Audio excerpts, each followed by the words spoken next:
just after 3, so I am going to get started and welcome everyone. I appreciate your joining today and your interest in the MSSU Studentship Awards. I am Sharon Scaling, and I am the Capacity Development Coordinator for MSSU, and I'm working out of the Nova Scotia office.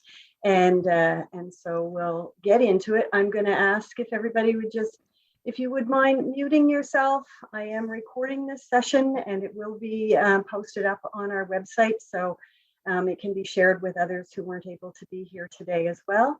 And I'll ask if you would just hold questions until the end, because maybe I'll answer it during the presentation, but we'll just kind of hold off on questions until the end, and then we'll open it up.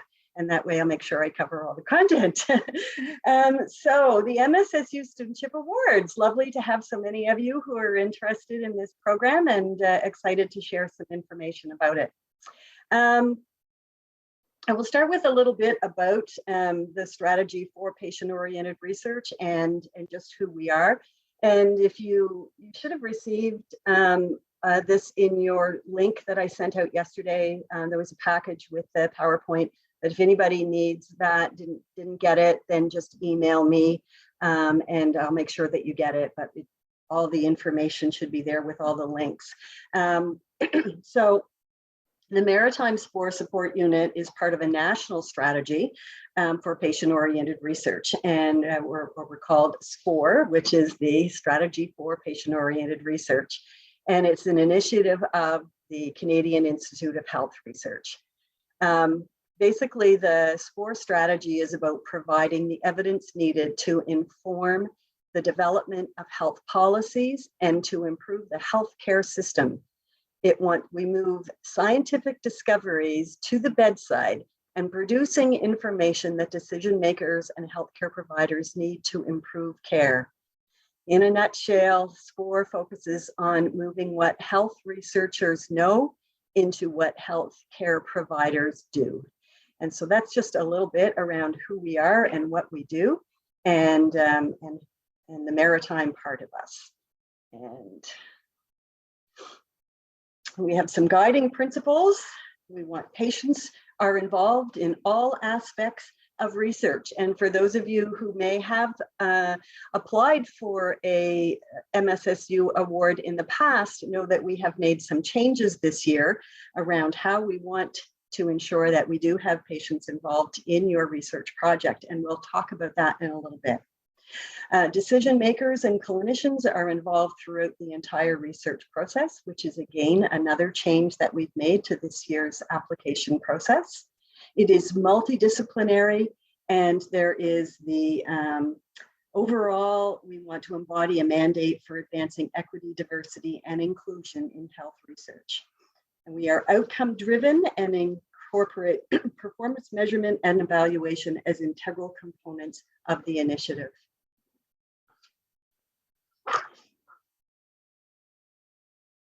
CIHR, or the Canadian Institute of Health Research, funds 11 now of the provincial territorial support units. There is a new one in the Yukon, really very recently established.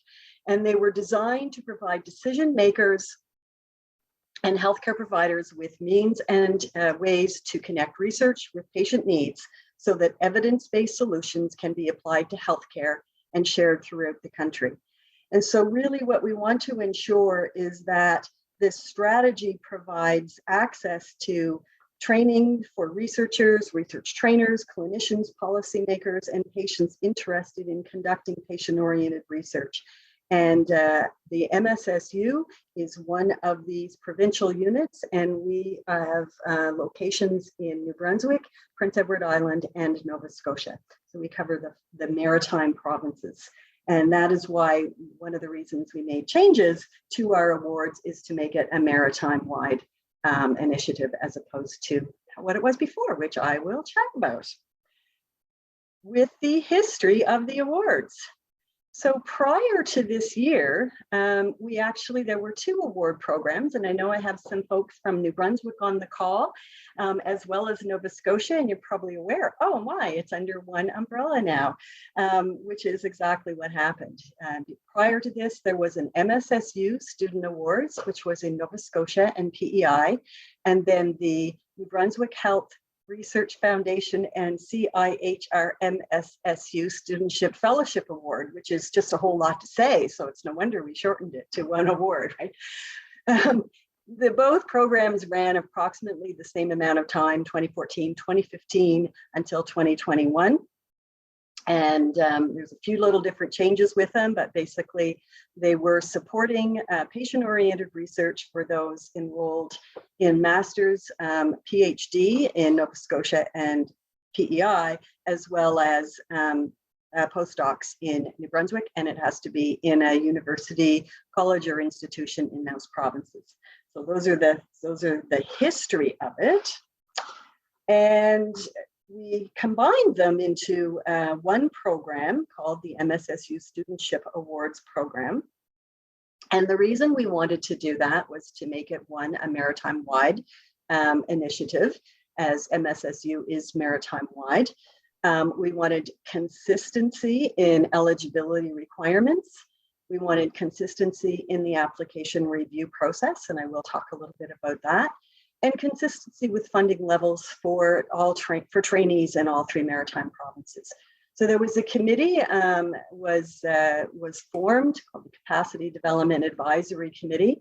They've been meeting since last September on revising this program and guiding its development, and I'm sure it will continue to evolve as we go through things. But we had MSSU Scientists on that committee. We had a patient partner on that committee.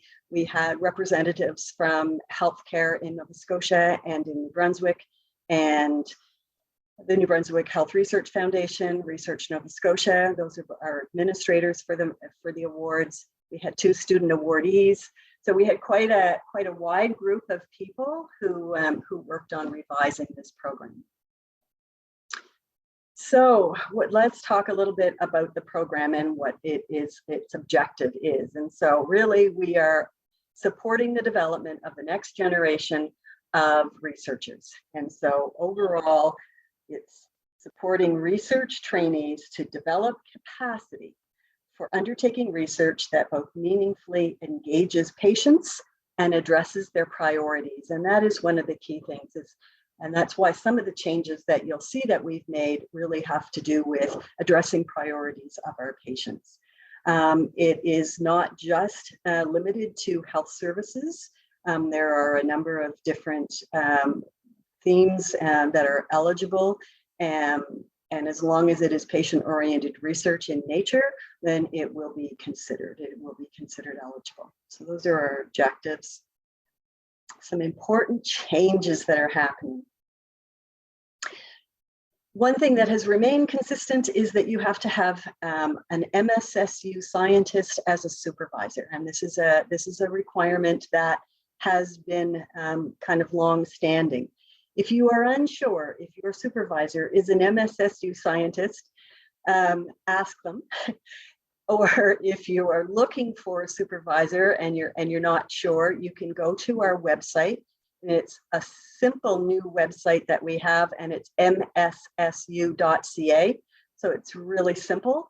And under the research tab, you can look and search for find an MSSU scientist, and they're listed all by name. So you can put a name in, and then you can see, yes, my supervisor is an MSSU scientist. If they are not, and that supervisor is interested in pursuing patient-oriented research, engaged in patient research, and wants to support you in your research project, they can apply to be an MSSU scientist. And it doesn't have to be somebody who's long-standing as a scientist with us. And there is an application form on the website. And it's a pretty simple application form, and there requires a CV, and that comes to me, and then I vet that and then let them know you can there. It's the busiest time we have for new scientists joining our network, so that's lovely. New things that have been added to the program this year are that your team needs to engage a patient partner throughout the project as a team member. MSSU uses the term of patient partner. It is patient engagement. There are public engagement. There's lots of different terminologies. We'll talk a little bit more about how you would engage a patient partner in your project, but it is necessary that that person, there is somebody representing that as a team member, and also that there is an responsibility to have a healthcare knowledge user in some way on your team and noted in your project. So I've provided a link on that slide, which is what is a knowledge user, because I get asked that and I go, oh, I have to look it up. So CIHR, who's again our fundings, determine a knowledge user is defined as an individual who is likely to be able to use research results to make informed decisions about health policies, programs, and/or practices. A knowledge user's level of engagement in the research process may vary in intensity and complexity depending on the nature of the research. A knowledge user can be, but is not limited to, a practitioner, a policymaker, an educator, a decision maker, a healthcare administrator, a community leader, or an individual in a health charity, patient group, private sector organization, or media outlet. The reasoning that we have wanting to include that in your proposal and as part of your research team is that as we go back to looking at what are our objectives with SPOR, is that we move things from research into practice. And so it's really our healthcare knowledge user that will be aware of, does this fit? Does this make sense? And how can we do that? So that is why we've included that particular requirement in your proposal. So plan to engage in the project, a patient engagement plan. We'll talk a little bit more about that. Remembering that a patient partner or patient engaged as partners in your project is not the same as patients of which they are your subjects for data. They are not your person you are studying. They are the person you are studying with. So you need to make that determination and distinguish between those two. Saying that you have patients engaged as part of the research data, that is not a research patient partner. So being clear about that. We'll talk a little bit more about that in a minute. Knowledge translation plan is another new requirement. And another new requirement, and this comes from mostly CIHR, and their requests are changing to have a description of sex and gender consideration in the research proposal.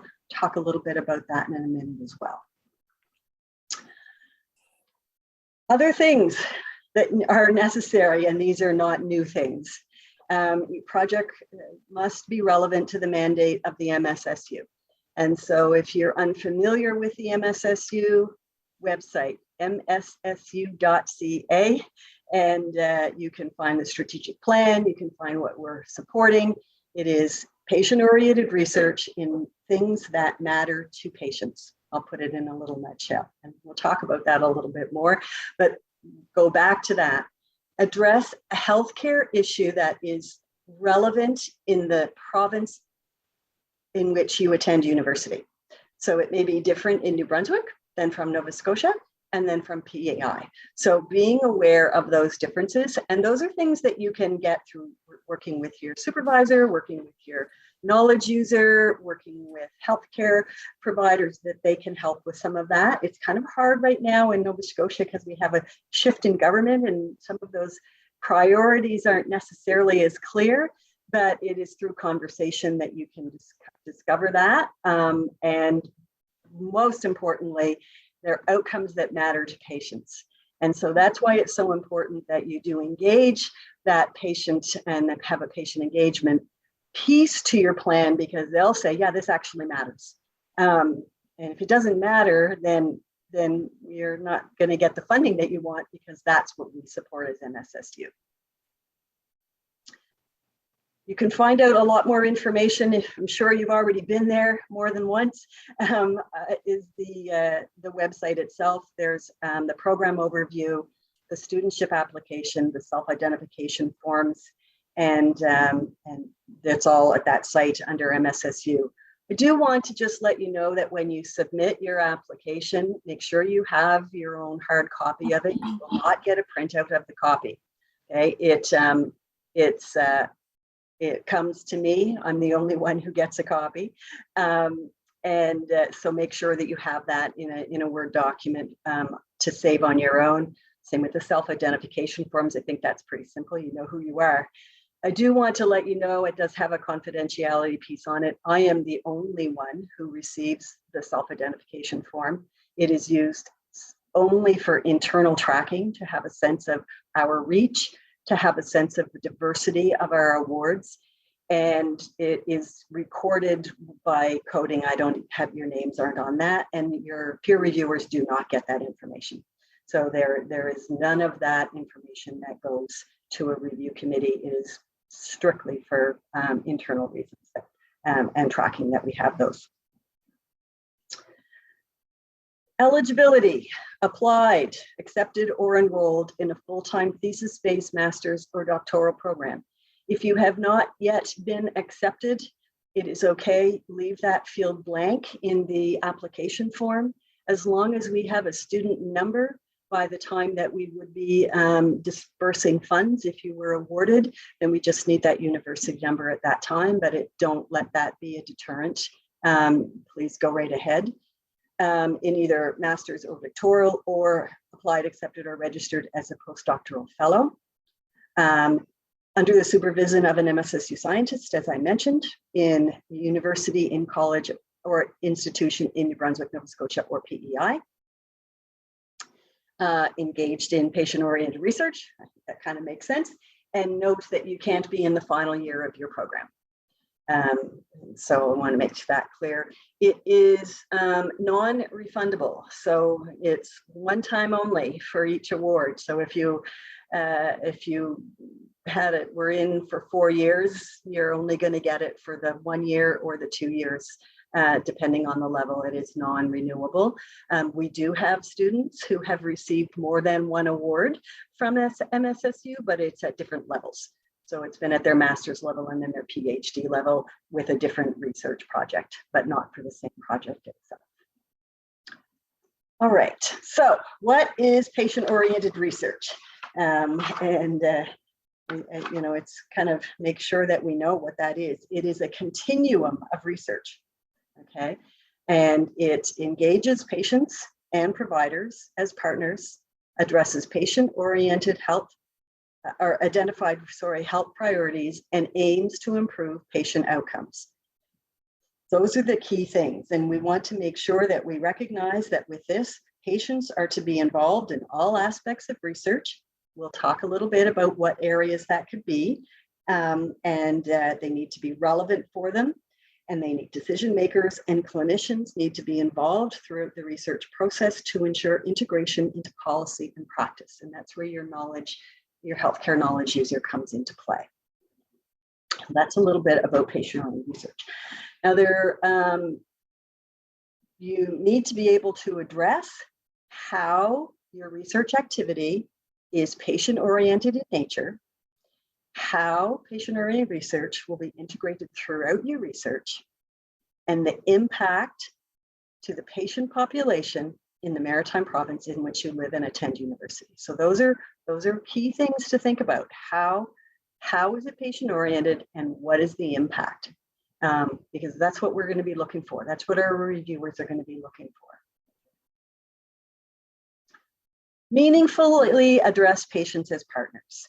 So we want to make sure that this is a beneficial process for all engaged. And so there's a couple of ways that you can do that, okay? Ways that you can engage your partners. Governance, identifying research topics. I was speaking with a student from another program out west, and they said that their research question changed after engaging with their patient partner, because they recognized that the question wasn't relevant. And so they changed it and took that into place. So you can really involve them at that stage is a very great way to involve things. They can help to plan, they can help to organize a study, they can help to recruit, they can be a part of carrying out the study, helping to share the results with others. How is the best way to share the results?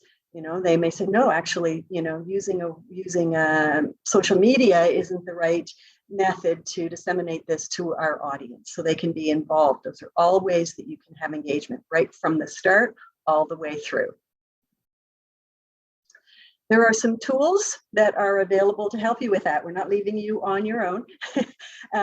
So there are a few tools. I'll just see if I can bring them up, but there's one called the Spectrum of Engagement. Not sure what it is.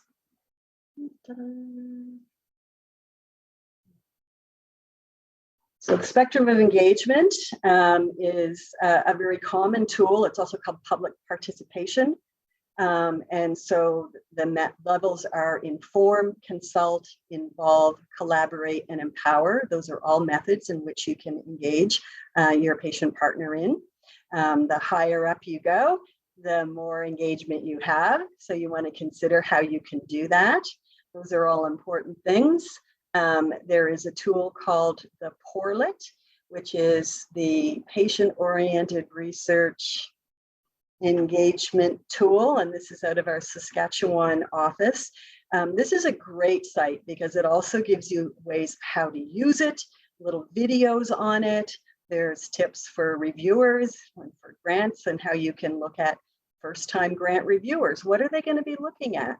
And how you can make sure that you have what you need to do that. I understand this tool is supposed to be updated, but right now this is the one that we're content with and recommend that you do use.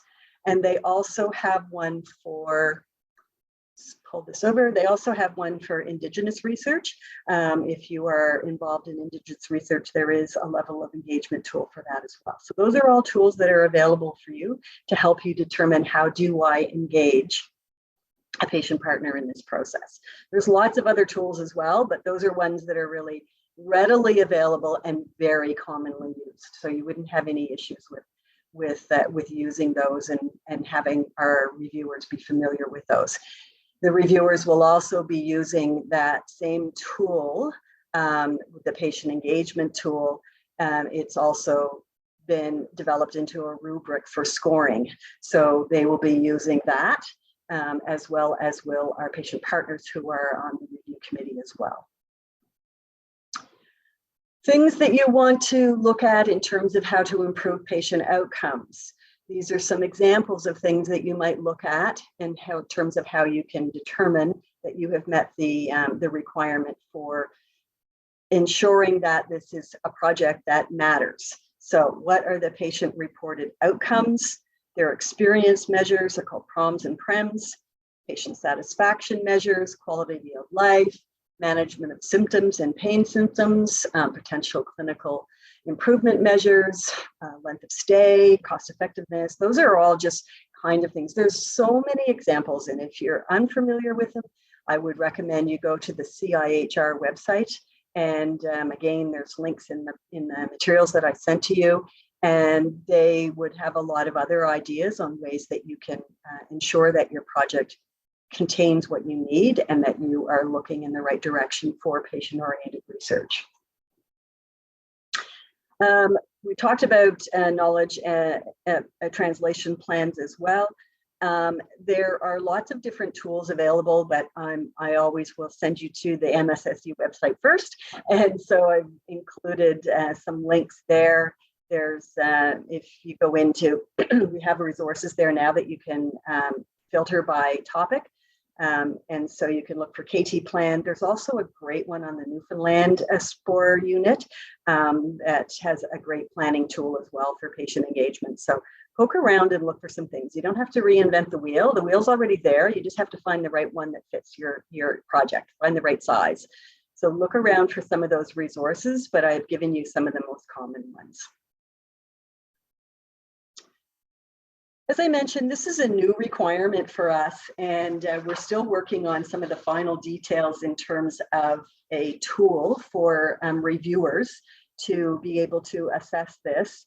We have science leads and students who are on part of our team who lead the sex and gender pieces of MMSU work. And so they have written this, they have given some links there. I went in and looked at them. I don't think I have them open, but there's training modules there. There's online tutorials there on how to include sex and gender in your research proposal. There's examples of how you would do that. I want you to remember that if you do not have a rationale for how it is integrated into your project, you need to explain why. So in some way, shape, or form, either how it is or why it's not needs to be included in your proposal.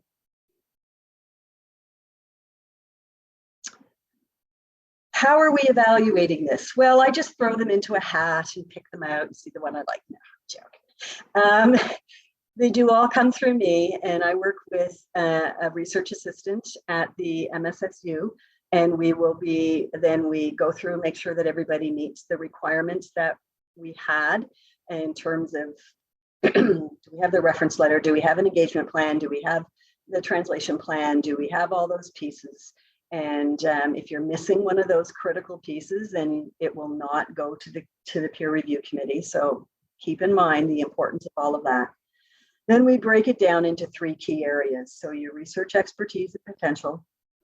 This is based on your academic record, your reference letter, and your reference letter does play a really large part here. So you can't write it for them, but make sure that they follow the directions on the website. There is very, very clear what kinds of things we are looking for in that reference letter. So make sure that those are covered. If you have extracurricular experiences in training and research, those are things that we would like to know about. Things that demonstrate leadership skills are important. And then, of course, the project itself. What is the project description and how is it patient-oriented research? So the quality of the plan, the feasibility of the plan is important. How are you integrating your patient-oriented research into it, pardon me, patients into it, and what is the potential impact on the patient population, patient health population. And then this is a piece that one of my favorites, and I pushed for last year, and I want students to actually tell me why I should give you money. So what is your case? And that has to do with how engaged you are in the project, how engaged you are, what is your motivation, what are your goals, your engagement plans, your knowledge and translation plans, all of those things. Your sex and gender fits in there as well. Those are the key areas. So keeping those things in mind, but it makes sense. It ties directly back to your application form itself.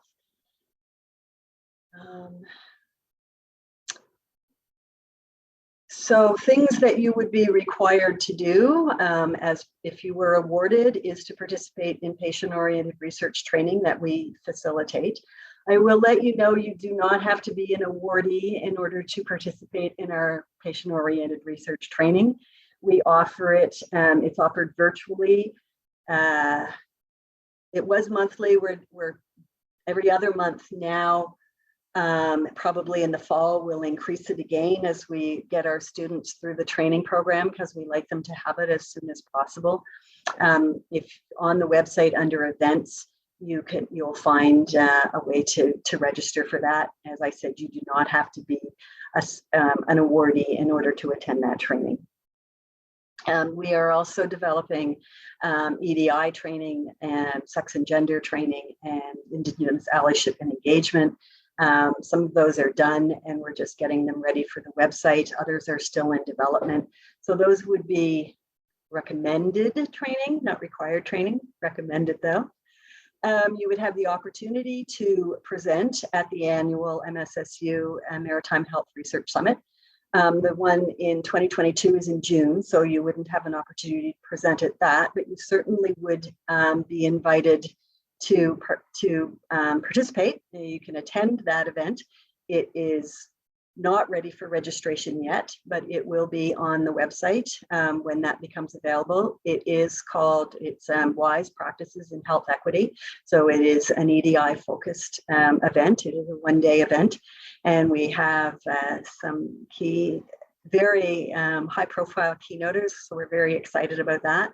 And then some breakout groups, and it's still developing, but it's a pretty exciting thing. So you would be invited to participate in this year's and then to present a poster at next year's. And any other events that come up during the year that we think are relevant would be things that you would be invited to attend. Tips: pay attention to word count. One of the challenges that we had last year was a glitch in the website that allowed people to write very, very long proposals. And we had reviewers who said they stopped reading after their 750 words. So be respectful of your other participants and the peer reviewers. Pay attention to word count. 750 words. And for most of the three main sections, and a 300 max for your sex and gender. So keep that in mind. Use lay language. Don't use scientific jargon. Your application may be reviewed by somebody that isn't an expert in your discipline. We do our best to match up our reviewers with the topic, but we don't always have a reviewer in that area. So you need to make sure that it is understandable by anyone who is reviewing it. And that is certainly something that's important for MSSU in general, is that we try to keep things at lay language because we do want our documents available for the general public. Your patient engagement plan will also be reviewed by patient partners. And so depending on the patient partner, their level may not be again in that field. So you want to make sure that it's understandable for them. So lay language. If you are looking to have someone help guide you with how do I get a patient partner, where do I go with that? How do I do that? We have a patient partner, a patient engagement coordinator, Lauren. She works out of New Brunswick, but she is for Nova Scotia and New Brunswick. And her name is Lauren, and I've provided her email there. And so if you needed some help with understanding how you could engage someone, then she would be able to help get you on track with that. Timelines. April 8th, 2 p.m. After 2 p.m., the website is closed to applications. You would not be able to file it. So make sure that you have it on time, and that's Atlantic time. Your reference letter of reference has to come from the supervisor, not from yourself, and it comes directly to me, and again by April 8th.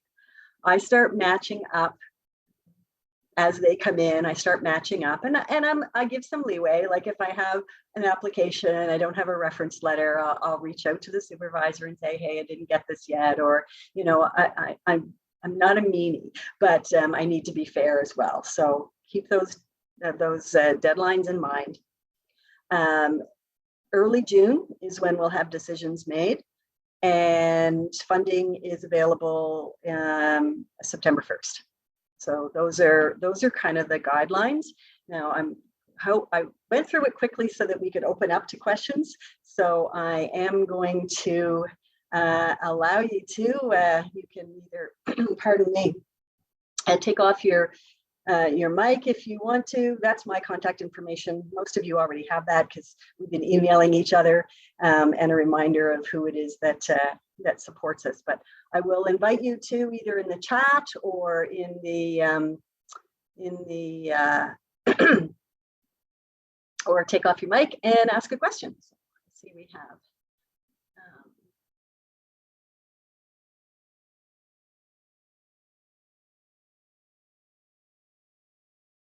So that's great, thank you. A question around eligibility in the final year. It means if you are entering your final year in 2022-23, then you would not be eligible. So, yeah.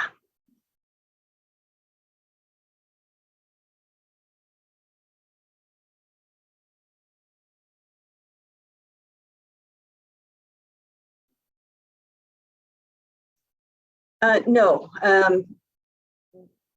we haven't set that, not a maximum amount of time. As a postdoc, we haven't put a timeline on that, as long as you're not entering your final year. I had an email from somebody who is, and she said, I think I'm not eligible. And I said, yeah, unfortunately you're not. So, but we haven't put timelines on that, because we recognize, and you can always put in an extension with your university if on the application you say, I think I'm going to be done in 2025, for example, and then for life happens and you need to have an extension. I'm most familiar with Research Nova Scotia, because that's the organization that I have worked with.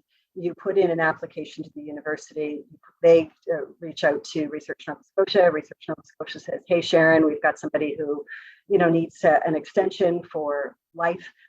As we know, life happens, and we would grant that, unless it was an unfeasible amount of time.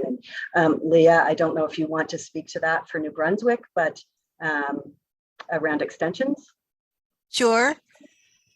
Yeah, we're fairly flexible with extensions, and we are happy to provide them, as you say, for, whatever life events happen to come along, or if there are challenges that are beyond your control in carrying out the research.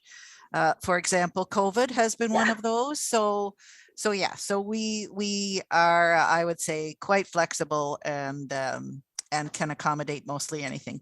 Yeah, thank you, Leah. Leah is you have a new title now.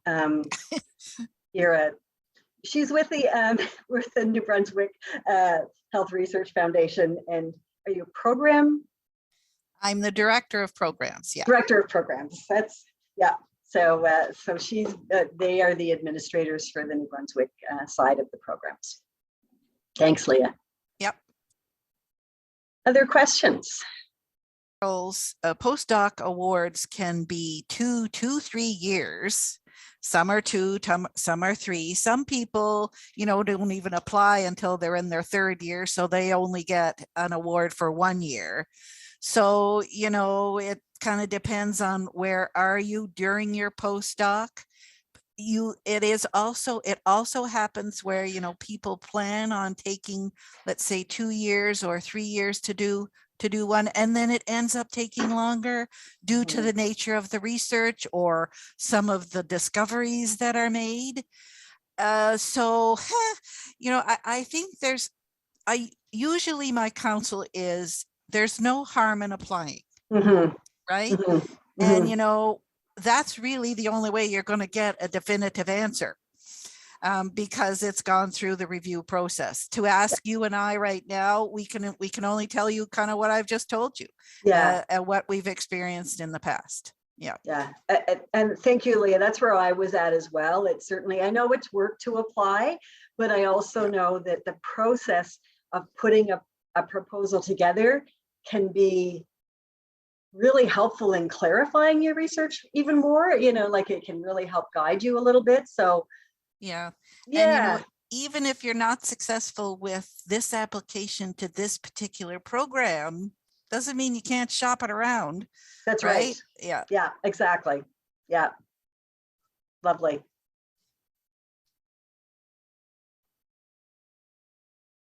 You do not have to name the patient partner in the application, because you may not know yet. And that's fair. So what we would be looking for is exactly that, how you will identify the patient partner, what the engagement plan is. Because April, you may not know who that partner is. So I'm very glad. Thank you for asking that question, Reagan. It's a really great question. You do not have to name your patient partner in the application. You just need to explain how you're going to involve them.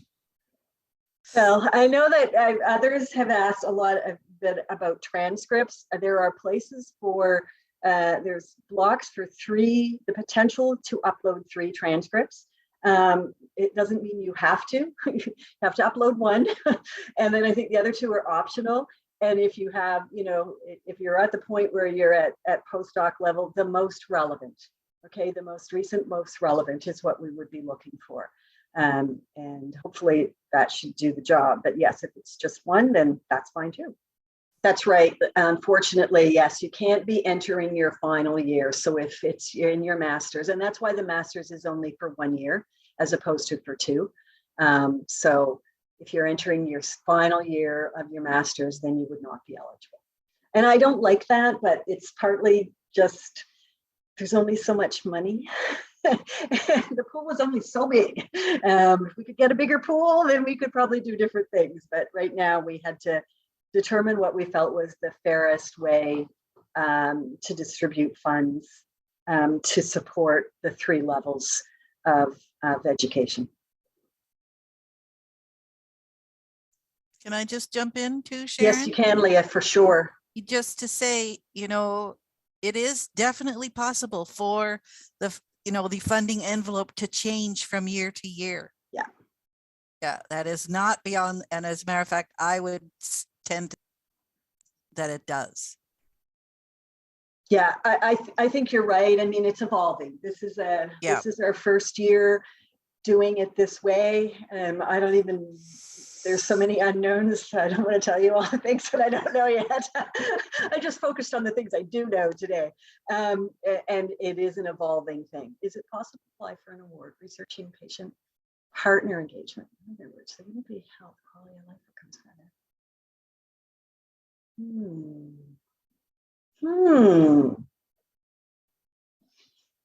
I think if we go back to the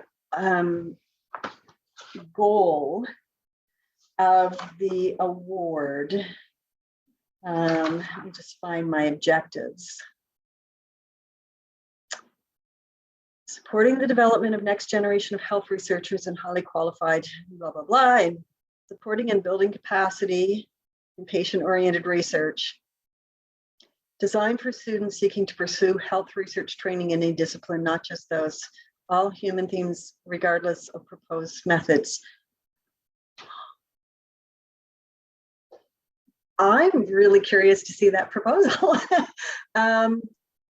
I guess it would be going back to how does that impact the things that we need to be impacting? So how does that impact healthcare for in the population healthcare? How does that impact policy? How does that impact, going through my head trying to think of things. I don't know if Leah, if you have something you can throw in there. I would like to see that proposal too. Yeah. And I actually think that'll be the reaction of the entire review committee if they were to see something with, you know, that general title to indicate that, okay, this is about improving patient partner engagement. You know, it's something that is, again, an evolving experience. Patients haven't been partners very long, and any that I've ever interacted with are everybody has their own idea about what that is. Yeah. And it's all different. Yep. But I would say that, again, same thing, you know, it's certainly possible to apply. We don't know what the reaction of the review committee is going to be. But if it can be demonstrated, I think, that improving patient partner engagement in research improves the research and makes it even, you know, more applicable and more patient oriented, then, you know, like I can see that going over. I can as well. I'm thinking of some of our reviewers, and I'm pretty sure they'd be launching onto that. And we have one of our patient partners is saying, "Oh, I'd be interested in that too." So I would say, you know, yes, it would be worth putting that together for us. And again, I'd say the same thing, you know, even if the answer here is no, it doesn't mean the answer elsewhere is going to be no. Exactly. I will give you a little bit of information about the peer review committee. So as I mentioned, we have two sections on our peer review committee. So we have MSSU supervisors, and I put out the call yesterday and I already have 8, so I'm thrilled. And I have 2 bilinguals, so I'm really happy. And so they will, as I mentioned, I go through the applications with research assistant. We ensure that we have all of the eligibility requirements are met. And then we do called a conflict of interest with our reviewers. We give them the list of applicants, and then they self-declare if they have a conflict of interest. New Brunswick has a requirement that they don't have a New Brunswick reviewer, so they will just be a Nova Scotia or a PEI reviewer, which is fine. We'll have those. And then they choose, they do a scoring, as I mentioned, they have a scoring rubric to use. They submit their scores. So there's 2 reviewers per application. And then those are tabulated. The top, and I don't know how many, the top number of whatever, depending on how many we get and all kinds of criteria. Those patient engagement plan and research proposals will then go to a committee of patient or MSSU patient partners. They will be reviewing the patient engagement plan based on the same tools that the peer reviewers, the MSSU scientists have. And then they will kind of do their ranking and what they think. And then there will be a committee meeting, a virtual committee meeting of the scientists and the patient partners together. And they will then decide, they will recommend who should be awarded from those top ones. And then that list for New Brunswick goes to the New Brunswick Provincial Steering Committee, and they make the final determination of who is going to be awarded. And in New Brunswick and PEI, that goes to the director of MSSU and myself. And pretty much we already know how we have some good ideas of what we're doing, but we would be the final decision makers on that. And then those results then go to either NBHRF or Research Nova Scotia, and then they do all the letters and they manage the disbursements and all of those kinds of things. So it's a good, a very varied committee.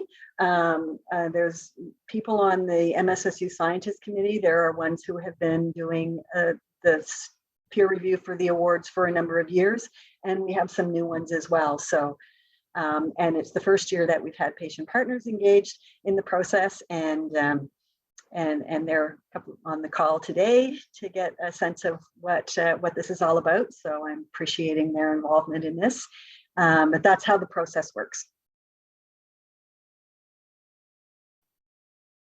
So again, and that applies, we don't know how many there are in each category. So when the peer reviewers go through it, they will be comparing masters to masters, PhD to PhD, postdoc to postdoc. So we're not going to be comparing patient engagement plan of somebody who's been in research for a number of years to somebody who's in their first year. That's not fair. I mean, we have to be realistic around experience and all of that. So they're going to be comparing them differently. So there will be levels for each one. Each of the levels, there will be their top recommendations. That's where we'll be looking at a variety of ways to determine what is the top way. And I can't tell you, there could be 10 masters and none of anything else, or I have no idea. It's a mystery. I wish I knew.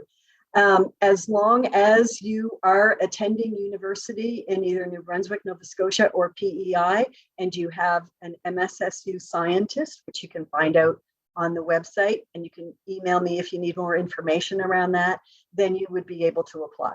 So you have to be attending university in one of the maritime provinces and have a supervisor from the MSSU scientists in the maritime provinces. Hard to be involved, all aspects, not necessarily. They need to be involved in some way, shape, or form, and you need to explain why they would not be engaged in another level. So where are you engaging them? How are you engaging them? and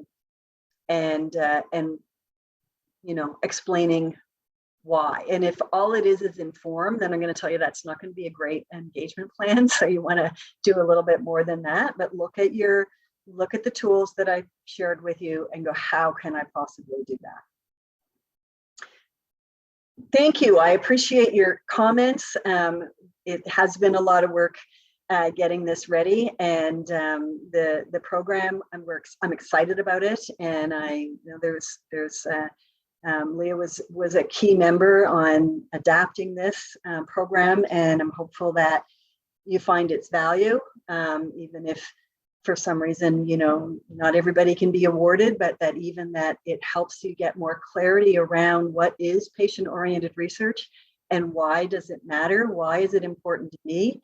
And what is the impact that it has on our health population, and why it's an important method of research. So I appreciate your being here today.